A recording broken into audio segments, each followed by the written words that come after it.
उस्मान कादिर ने डिसाइड किया कि यार कैरियर तो बुलडोज हो गया होगा, लेकिन जिन लोगों ने मेरे कैरियर को बुलडोज किया है उनका नाम लिए बगैर मज़ा नहीं आएगा। तो मेरा ख्याल है कि कुछ लोगों को बताया जाए कि उसके साथ क्या हुआ। बाप लेजेंडरी लेग स्पिनर मरहूम अब्दुल कादिर साहब, बाप लेग स्पिनर, बेटा भी लेग स्पिनर। बेटे ने पाकिस्तान के लिए T20 इंटरनेशनल क्रिकेट में ठीक ठाक, जिसे कहते हैं रीज़नेबल, या एक चलो बहुत एक्सेप्शनल नहीं तो बहुत कुछ बुरी भी नहीं, एक डिसेंट लेवल के ऊपर परफॉर्मेंसेस भी दी हुई हैं 25 T20 इंटरनेशनल्स में। लेकिन फिर अचानक से जी पता लगा उस्मान इंजर्ड हुआ और उस्मान गायब हो गया। उस्मान की इंजरी कब की चली गई, उस्मान फिट सब ठीक ठाक, लेकिन उस्मान की क्रिकेट में वापसी नहीं हुई। और उस्मान के कैरियर को इस लेवल पर पहुंचाने में as per Usman straight forwardly उसने मोहम्मद हफीज़ का नाम लिया है। हफीज़ भाई आपका ठीक है भाई, कसम अल्लाह पाक की आप सेट हैं। मतलब क्रिकेट का ज्ञान पे लो टीवी के ऊपर बैठकर, हैं लोगों को बताओ कि ये चीज़ ऐसे वो चीज़ ऐसे, और जब खुद करने की बारी आए तो कंप्लीट 100% शुद्ध किस्म के भैंस चोर बन जाओ, हैं बैन स्टोक्स हो जाओ। ये सही है भाई, कैरियर खा गए वो तो आपका स्ट्रेट फॉरवर्डली नाम ले रहा है, आप दो उसको जवाब फिर, अगर आपके पास है कोई, क्योंकि वो तो कहता है मेरे पास स्क्रीनशॉट पड़े हुए हैं, मेरे पास फुल प्रूफ है, मेरे पास हर एक चीज़ का सबूत है, जो मैं बातें करूँ मेरे पास हर एक बात का सबूत है। करो अब उसको माठा, हैं अजीब लोग हो यार। सर उस्मान कादिर की आप स्टोरी सुने, आप कहेंगे कि यार ये हमारा क्रिकेट का कल्चर चेक करो। 2022 से स्टार्ट करते हैं। 2022 में ये इंग्लैंड की सीरीज़ खेल रहा था, इसने इंग्लैंड के अगेंस्ट 4-5 मैचेस खेले, वहाँ पर इसका ना थंब इंजर्ड हुआ। उस्मान कादिर का थंब इंजर्ड हुआ, एक सिंगल फ्रैक्चर था, उसकी वजह से ये वर्ल्ड T20 से भी बाहर हो गया, टीम में सिलेक्ट नहीं हुआ। न्यूजीलैंड चले गए। अच्छा जी, न्यूजीलैंड गए तो वहाँ जनाब सिंगल इसका फ्रैक्चर था, लेकिन इसने अपने जो चीफ मेडिकल ऑफिसर थे सुमरो साहब उस पर्टिकुलर टाइम में PCB के, उनको कहा जी कि सिंगल फ्रैक्चर है, कोई इतना बड़ा मेजर इशू नहीं है, मैं बॉल को ग्रिप भी कर सकता हूँ, स्पिन भी कर सकता हूँ, तो मुझे तो ऐसा कोई प्रॉब्लम नहीं है, तो मैं तो खेलने को तैयार हूँ। तो उन्होंने कहा नहीं नहीं नहीं नहीं नहीं नहीं, ये क्या बात कर रहे हो, एक्सरे होंगे, दिस एंड दैट है। पाकिस्तान में एक्सरे करा के गया, सिंगल फ्रैक्चर था उस्मान। सर उधर जाकर एक्सरे हुआ, उसमें 2 फ्रैक्चर निकल आए हैं कहीं से। उस्मान कहता है कि जी मुझे तो समझ ही नहीं आई कि एक एक्सरे जो एक सिंगल फ्रैक्चर बता रहा है उसके बाद 2 फ्रैक्चर कैसे हो गए, मैं तो खेला तक नहीं, मुझे तो नेट्स में भी बॉलिंग नहीं करने देते थे कि पता नहीं PCB के अंदर रोला हो जाएगा। ये सकलैन मुश्ताक के उसको वर्ड्स हैं, उसने नाम लिया मैं कि सकलैन मुश्ताक ने उसको बॉलिंग करने से मना कर दिया था नेट्स में न्यूजीलैंड की सीरीज़ में कि यार नहीं तुम बॉलिंग मत करो वरना PCB में ना कांड पड़ जाएगा। ठीक हो गया। खैर जी उस्मान को इन लोगों ने ना, वहाँ से उस्मान कहता है मुझे समझ आ गई कि मुझे साइड करा रहे हैं, मुझे नहीं खिलाना इन्होंने। ये स्ट्रेट फॉरवर्डली उस्मान ने बात की है। उसके बाद उस्मान, वो इंग्लैंड की सीरीज़ के बाद उस्मान नहीं नज़र आया। उसके बाद वो 2023 में वो उसने 1-2 मैचेस खेले हैं, वो एशिया कोई वो जो भी था वो T20 करके ना, मैन एशिया T20 उसमें। अच्छा जी उस्मान वहाँ से बाहर हुआ, सुने ज़रा स्टोरी। एक सिंगल फ्रैक्चर था, उसको 2 में कन्वर्ट कर दिया, इसको खिलाना नहीं था, बाने बुने मारे, हालांकि ना इसका थंब नीला था, खुद कहता है ना स्वेलिंग थी, ना थंब नीला था, ना कुछ और था, मैं बॉल को पकड़ भी सकता था, ग्रिप भी कर सकता था, सारा कुछ था, स्पिन भी बॉल मेरा हो रहा था, लेकिन इन लोगों ने जनाब उसे बॉलिंग नहीं करने दी। ये PCB और जो मेडिकल ऑफिसर था सुमरो, और प्लस ये जो हमारी टीम की उस टाइम मैनेजमेंट थी और ये जो लोग भी थे। खैर वर्ल्ड कप हो गया 2023 का, बाबर आजम की छुट्टी हो गई कप्तानी से, और उसके बाद जब शाहीन कप्तान बना ना, तो शाहीन ने इसको कहा उस्मान को कि यार अगर तू डोमेस्टिक की T20 में अच्छा परफॉर्म करेगा ना तो तेरी सिलेक्शन यस हो जाएगी। उस्मान कादिर ने सर डोमेस्टिक के 8 मैचेस में 13 विकेटें ली, एक मैच में फाइफर भी लिया, 5 विकेटें, 8 मैचेस में 13 विकेटें। उस्मान की बल्ले बल्ले होगी। इकॉनमी भी मैं आपको बताता हूँ 5 पॉइंट समथिंग की थी, मैं अभी आपको आगे चल के स्टैट्स बताता हूँ। अच्छा इकॉनमी बेहतरीन, विकेटें शिकेटें ले ली, सारा कुछ। जनाब परफॉर्मेंस देने के बाद टीम में नाम ही नहीं आया।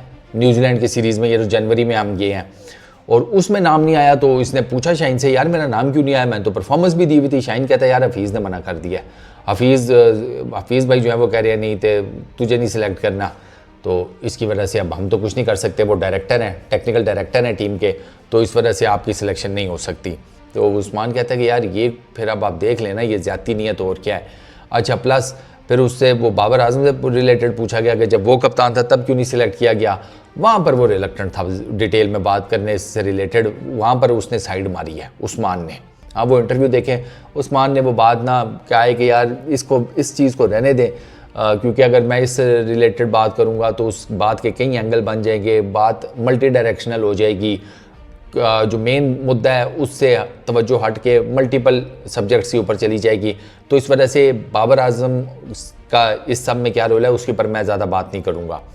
बचपन के दोस्त हैं ये दोनों, बाबर और उस्मान, और ये हालात चल रहे हैं।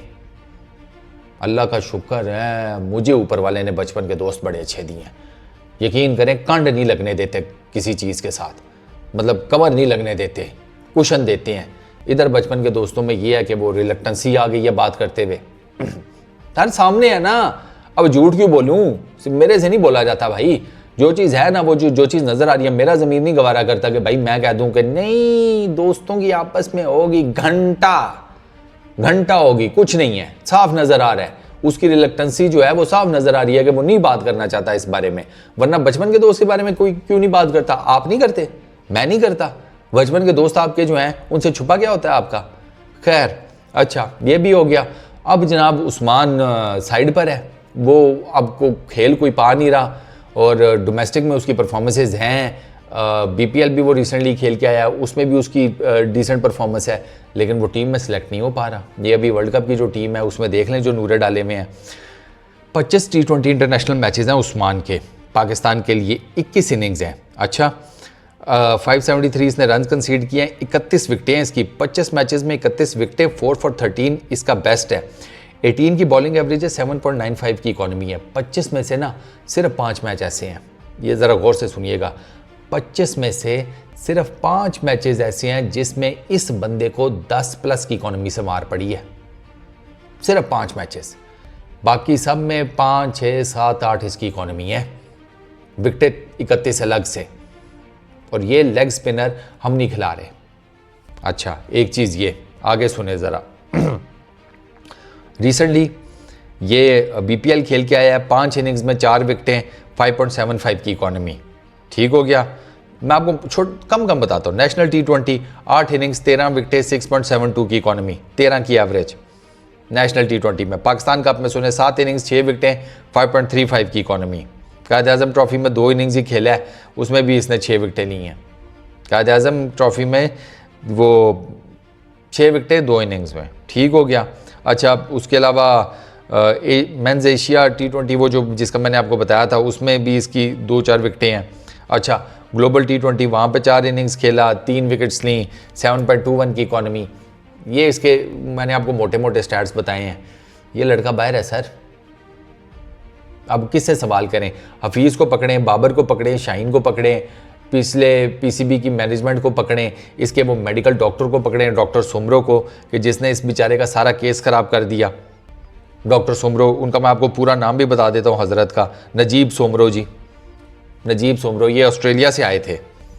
ये हमारा ये ऑस्ट्रेलिया में हमने बंदा रखा हुआ है। ये पाकिस्तान क्रिकेट कल्चर में जो ज्यादती होती है ना किसी प्लेयर के साथ, ये उसकी मुंह बोलता सबूत है ये उस्मान कादिर का केस। अब आप देख लें कि यार एक लेजेंडरी लेग स्पिनर जिसने पाकिस्तान के लिए इतना कुछ डिलीवर किया हुआ है, उसके बेटे के साथ ये हो रहा है। और ऐसा नहीं है नेपोटिज्म पर आया हुआ है, जेन्युइन केस है, उसके साथ ये हो रहा है। तो बाकी जिन बेचारों को तो कुछ जानता नहीं है, उनका सोचे इस क्रिकेट कल्चर में क्या हाल होता होगा। फिर कहते हैं पाकिस्तान क्रिकेट टीम में ये नहीं है वो नहीं है।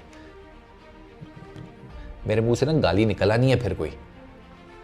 ये इस कल्चर के मारे हुए हैं, ये कॉम्प्लेक्सेस के मारे हुए लोग ये क्रिकेट ठीक करेंगे? इनसे तो अपना आप नहीं ठीक हुआ कभी हैं। इनके तो कॉम्प्लेक्सेस ही नहीं सारी उम्र के, बुढ़े हो गए हैं, उसी कॉम्प्लेक्स के मारे हुए हैं। आगे पता नहीं क्या जनरेशन ये प्रोवाइड करेंगे हमारी क्रिकेट को, हमारे ओवरऑल कल्चर को। और उस्मान कादिर के ऊपर कोई गौर फिक्र करें, उसको कोई खिलाएं, उसको वो जेन्युइन टैलेंट है, प्रॉपर एक ज़बरदस्त किस्म का लेग स्पिनर। आपके पास कोई जेन्युइन ढंग का लेग स्पिनर ही नहीं है, और शादाब को ना कहना वो बहुत आला लेग स्पिनर है। बस इस वीडियो में इतना ही। अपना बहुत ख्याल रखना, नेक्स्ट वीडियो में मुलाकात होगी। Peace out.